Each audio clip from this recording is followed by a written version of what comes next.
SIR আতঙ্কে wheel চেয়ারে hearing এ বাড়িতে শুনানির অপেক্ষা না করেই কেন্দ্রে পৌঁছে যান। আলিপুরদুয়ারের হিয়ারিং এ বিশেষভাবে সক্ষম ঠিক এভাবেই যান। বাড়িতে শুনানির আশ্বাসেও কেন্দ্রে হাজির। কথা বলবো, রাজকুমার রয়েছেন সঙ্গে। রাজকুমার, আশ্বাস মিলেছে বাড়িতে শুনানির, কিন্তু তাতেও মন শান্ত হয়নি। পৌঁছে গিয়েছেন কেন্দ্রে, কি ছবি ধরা পড়লো? একদমই রুমেলা, তুমি যে কথাটা বললে ঠিক, ঘটনা কিন্তু তাই। তার কারণ হচ্ছে যে মানুষের মধ্যে এসআইআর নিয়ে আতঙ্ক কতটা, এই ঘটনা কিন্তু তারই প্রমাণ করছে। তার কারণ হচ্ছে তাকে আশ্বস্ত করা হয়েছিল নির্বাচন কমিশনের পক্ষ থেকে যে বাড়িতে শুনানি হবে, কিন্তু সেই নির্বাচন কমিশনের আশ্বাসে তিনি আশ্বস্ত হতে পারেননি, তার মন শান্ত হতে পারেননি। সেই কারণে একেবারে হুইল চেয়ারে করে প্রতিবন্ধী যে যুবক, সেই যুবক কিন্তু শুনানি কেন্দ্রে পৌঁছেছেন। যদিও হুইল চেয়ার ভেতরে ঢোকার কোনো ব্যবস্থা ছিল না, শুনানি কেন্দ্রের বাইরেই এই যে যুবক, সেই যুবকের শুনানি সম্পন্ন করেছেন নির্বাচন দপ্তরের আধিকারিকরা। এবং নির্বাচন দপ্তরের কর্তারা জানাচ্ছেন যে বাড়িতে গিয়ে শুনানির কথা ছিল, কিন্তু যেহেতু উনি চলেই এসছেন, সেই কারণে কিন্তু এখানেই শুনানি সম্পন্ন করা হয়েছে। বেশ,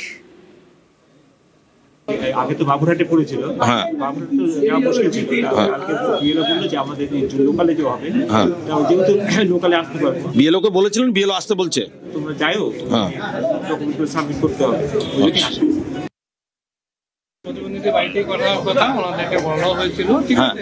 অনেকে স্বেচ্ছায় এসে নিজের থেকে এটা করলেন, বলেন যে সামনাসামনি প্রথমে যেমন আমাদের ব্লক 1-এ আমাদের হওয়ার কথা ছিল, ব্লক 1-এর অফিসে, সেখান থেকে যখন এত কাছে আমাদের এইখানে সুযোগ পাওয়া গেছে, তাই ওনারা এখানে চলে এসেছে। ওনাদেরকে বলা হয়েছিল, অপশন দেওয়া হয়েছিল, কিন্তু ওনারা বলছে যে ঠিক আছে আমরা চলে যেতে পারবো। প্রতিবন্ধীদের বাড়িতে সিস্টেম নেই না? বাড়িতে সিস্টেম আমরা ঠিক করেছি, যারা আসতে পারবেন না তাদের জন্য আমরা বাড়িতে গিয়েও এই যে পদ্ধতিটা আছে এটা কমপ্লিট করব। কিন্তু উনি যেহেতু এসে গেছেন, সেই জন্য ওনারটা আমরা সুবিধার্থে আমরা নিজেরা উঠে এসে বাইরে এসে কমপ্লিট করব। নাম মাধবী বর। এসআইআর খসড়া তালিকায় তিনি হয়ে গিয়েছেন অরুণা বর। ডাক পড়ে শুনানিতে। অভিযোগ, নথি দেখে সন্তুষ্ট হয়নি কমিশন, তাই ফের ডাকা হয়েছে। আর এই নাম বিভ্রাটের চরম আতঙ্ক জীবনতলার মাধবীর। তার আশঙ্কা, ভোটার লিস্ট থেকে এবার নাম বাদ হয়ে যাবে না তো।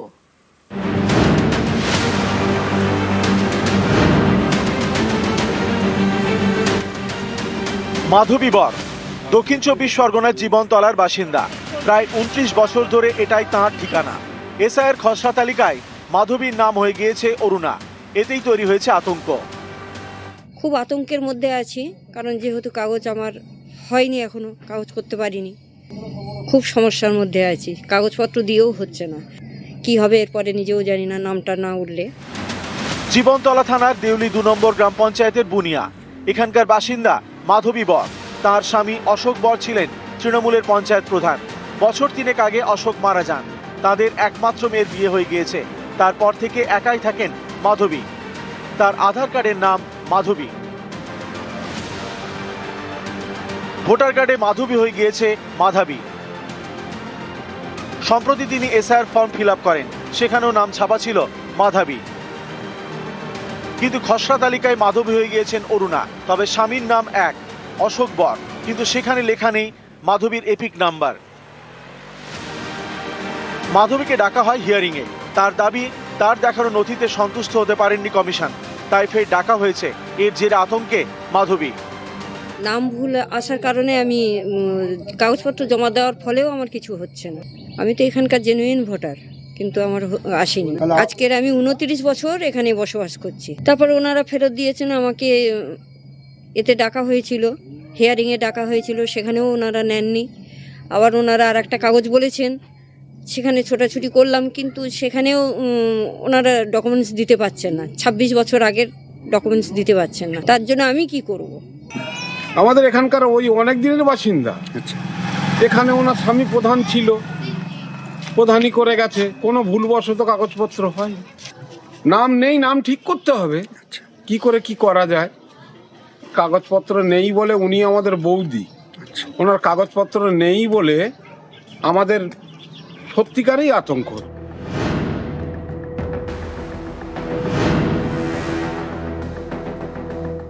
বিধায়ক ছাড়া এ বিষয়ে স্থানীয় নেতারা মুখ খুলতে রাজি নন। শুধু মাধবী বর নয়, অনেক মানুষ আতঙ্কিত অবস্থার মধ্যে আছে, অনেকে সুইসাইডও করেছে। এই কেন্দ্রের যে ইলেকশন কমিশন আছে, এই মিস্টার জ্ঞানেশ কুমার, সমস্ত এরই চক্রান্ত। এটা আমরা তীব্র নিন্দা করছি। অশোক বরের যিনি স্ত্রী আছে, আমি তাকে বলবো যে আপনার যে ফ্যামিলি রেজিস্টার আছে সেই ফ্যামিলি রেজিস্টারটাকে সংগ্রহ করুন এবং হিয়ারিংয়ে যান। এই বিষয়ে আমাদের যতটা লড়াই করতে হয়, যা যা করতে হয় আমরা করব। দক্ষিণ 24 পরগনা থেকে অনুপ বিশ্বাস, নিউজ 18 বাংলা। নকশালবাড়িতে এসআইআর হিয়ারিং এ হয়রানি, সকাল থেকে দীর্ঘক্ষণ লাইনে দাঁড়িয়ে রয়েছেন ভোটাররা। সকাল 9টায় শুনানিতে হাজির হওয়ার নোটিশ, দীর্ঘক্ষণ অপেক্ষাতেও আধিকারিকের দেখা নেই। বিশ্বজিৎ মিশ্র রয়েছেন সঙ্গে। বিশ্বজিৎ, সাধারণ মানুষের সময়ের কোনো দাম নেই, দীর্ঘক্ষণ লাইনে তাদেরকে দাঁড়িয়ে থাকতে হবে কেন? তবে সেই প্রশ্নই তারা কিন্তু তুলছেন, কারণ শুনানির নোটিশে 9টার সময় দেওয়া পড়লেও 10:50 অব্দি কোনো আধিকারিককে কিন্তু দেখাই মিলল না, যার জেরে ক্রমশ ভোগান্তি এবং হয়রানির শিকার হতে হচ্ছে এই নোটিশ পাওয়া ভোটারদের। কার্যত দীর্ঘ লাইন নকশালবাড়ি বিডিও অফিস এবং সকাল 9টায় শুনানির নোটিশ দেওয়া হয়েছিল। সেই মতো দেখা গেল যে 10:40-এ যখন আমরা ছবি করলাম, তারপরেও প্রায় 10:50 নাগাদ এক এক করে আসছেন এই আধিকারিকরা এবং জানিয়ে কার্যত প্রশ্ন তুলছেন এই ভোটাররা। তাদের কথা হচ্ছে যে দীর্ঘ সময় অপেক্ষা করতে হচ্ছে এবং কি জরুরি কাজ পেরে দূর দূরান্ত থেকে আসতে হচ্ছে।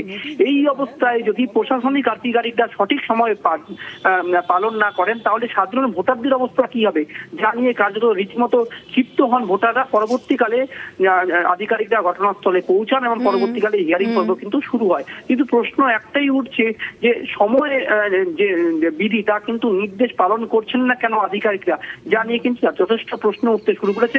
এ নিয়ে তৃণমূল কংগ্রেসও কিন্তু প্রশ্ন তুলছেন যে নির্বাচন কমিশনের আধিকারিকরা সঠিক সময় না পালন করার জেরে কার্যত ভোগান্তির শিকার হতে হচ্ছে সাধারণ ভোটারদের। হিয়ারিং এ কটার সময় এসেছে? 9টার সময়। এখনো কি আধিকারিক এসেছে আপনাদের? না, হয়নি, কিছু হয়নি।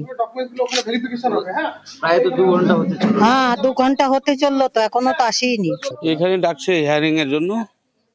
সকাল 9টা থেকে 12টা লেখা আছে, আমরা 9টা ধরে দাঁড়িয়ে আছি, 11টা বাজতে চললো, এখনো কোনো এখানকার অধিকারী মানে এত বয়স্ক লোক আছে, বাড়িতে গিয়ে ইসি করলে ভালো হইতো। এটা খালি পাবলিকের মানুষকে খালি হয়রানি করতেছে এটা।